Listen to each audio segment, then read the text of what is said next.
pues estamos aquí de nuevo para ver ahora la distribución geométrica de probabilidad. Vamos a ver cómo se define y sobre todo también en qué momento se tiene que aplicar y cómo diferenciarlas de las demás distribuciones que existen comunes en estadística. Vamos a verlo, aquí está ya resumido.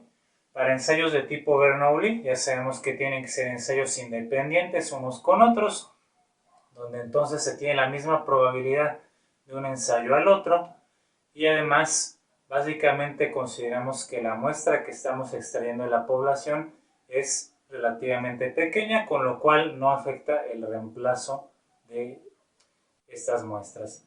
A diferencia de la distribución hipergeométrica, donde se toma en cuenta que nosotros no realizamos ningún reemplazo y entonces esto afecta a la población en cuanto a su probabilidad. Entonces aquí regresamos a un ensayo Bernoulli, pero ¿cuál es la diferencia con esa distribución e incluso con la binomial? Vamos a verlo aquí, sea X mayúscula, ya sabemos que representa la variable aleatoria discreta, el número de experimentos o de ensayos hasta incluir, aquí está la clave, el primer éxito. Al momento de que aparece el primer éxito, entonces esa es la probabilidad que a mí me interesa en la distribución geométrica. Y entonces la notación es que esta variable aleatoria discreta posee una distribución geométrica con parámetro P que representa la probabilidad de éxito.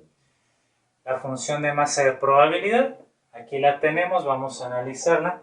P de X es igual a la probabilidad de que esta variable aleatoria discreta tome un valor particular X minúscula y va a ser igual al producto de la probabilidad de éxito P por el complemento 1 menos P, la probabilidad de fracaso, elevado a la X menos 1 con valores de X 1, 2, 3, 4 en adelante. Es decir, el número de ensayos que estamos realizando realmente pues es el que uno determine en el problema.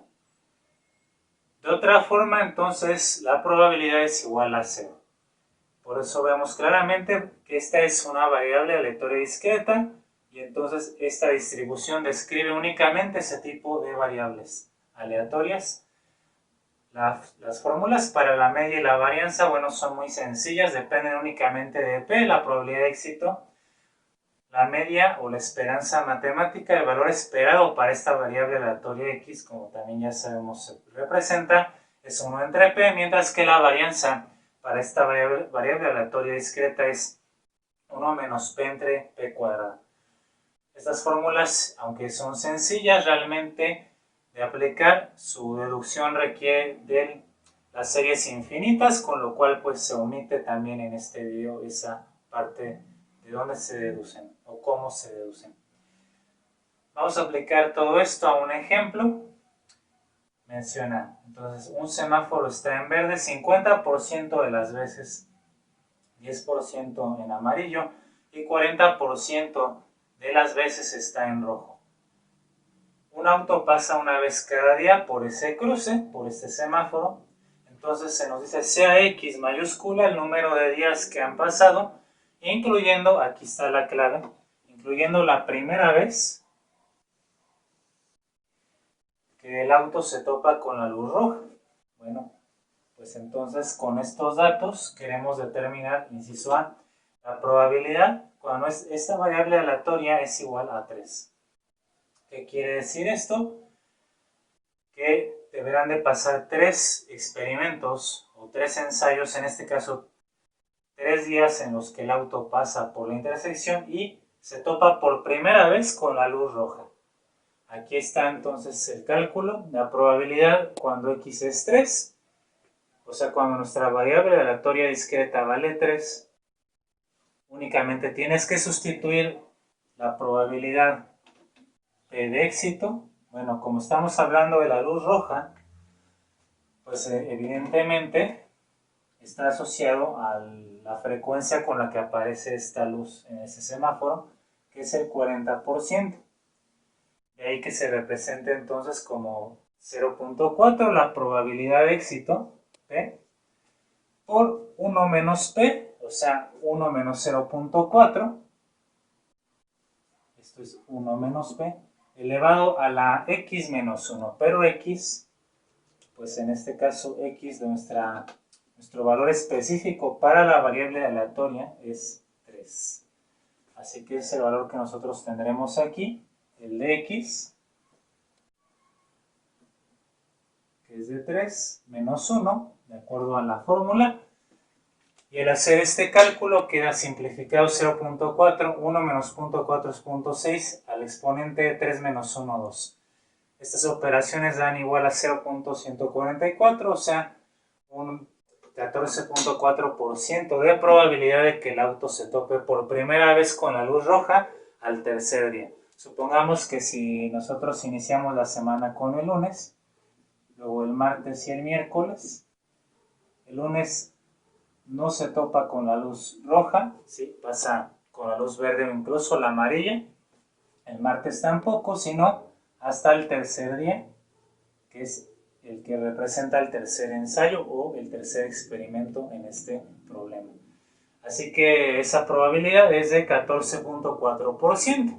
Ya la tenemos ahora ya resuelta. Vamos al inciso B, donde se nos pide la probabilidad de que esta variable aleatoria x sea menor o igual a 3. Es decir, la probabilidad acumulada, la probabilidad de que se tope con la luz roja este automóvil el primer día, más la probabilidad de que se tope con esa luz roja el segundo día, más la probabilidad de que se tope el tercer día. Es decir, f mayúscula evaluada en 3, la función acumulativa evaluada hasta 3. Entonces aquí recuerda que siempre el número de ensayos x va de 1 en adelante. Aquí en este caso 1, 2 y 3. Vamos a determinar esas probabilidades. La probabilidad de que la variable aleatoria x sea igual a 1, bueno, pues únicamente sustituyes aquí el x por 1 y tenemos el mismo cálculo que hicimos en el inciso A. Así que va a ser 0.4 por 0.6 ya de forma simplificada, elevado a la, en vez de 3, a la 2 menos 1, que es 1. La probabilidad de que nuestra variable aleatoria x sea igual a 2, entonces es igual a 0.4 por 0.6 elevado a la 2, que es x, 2 menos 1, entonces que es 1. Aquí, sí, 1 menos 1, perdón, aquí es 1 menos 1, 0, cuando x vale 1, 1 menos 1, 0. Esta probabilidad ya la calculamos en el inciso A, así que ya no tenemos ningún problema. Y únicamente pues determinamos las otras dos probabilidades. Entonces cuando nosotros sustituimos esto en nuestra función de masa de probabilidad, tenemos que para el valor de 1, la probabilidad como vemos es 0.4, cuando x vale 2, entonces la probabilidad es de 0.24 y entonces únicamente sumamos las probabilidades cuando la variable aleatoria vale 1, 0.144, cuando vale 2, que es 0.4, más cuando vale 3, que es 0.24, y esto es igual a 0.784 o 78.4%. Observa que aquí, a diferencia del inciso A, lo que estamos determinando es la probabilidad de que, lo que nos dice la función acumulativa es que haya la intersección con la luz roja por primera vez en el primer día o en el segundo día, por eso se suma, o en el tercer día. La probabilidad de que ocurra en el primero o el segundo o el tercer día es mayor que si únicamente nos enfocamos a que ocurra el tercer día, ¿no? Es decir, que si volvemos a tomar estos 3 días, lunes, martes y miércoles, entonces aquí puede haber una probabilidad de éxito, es decir, de toparme con la luz roja, que es como estamos considerando el éxito para este problema. Lo mismo puede ocurrir el martes y lo mismo puede ocurrir el miércoles. Puede ser el lunes o el martes o el miércoles. Esa probabilidad de intersectar a la luz roja por primera vez en estos 3 primeros días es mucho más alta que si solamente nos enfocamos en el tercer día, mientras que en los demás días no haya intersección, ¿de acuerdo?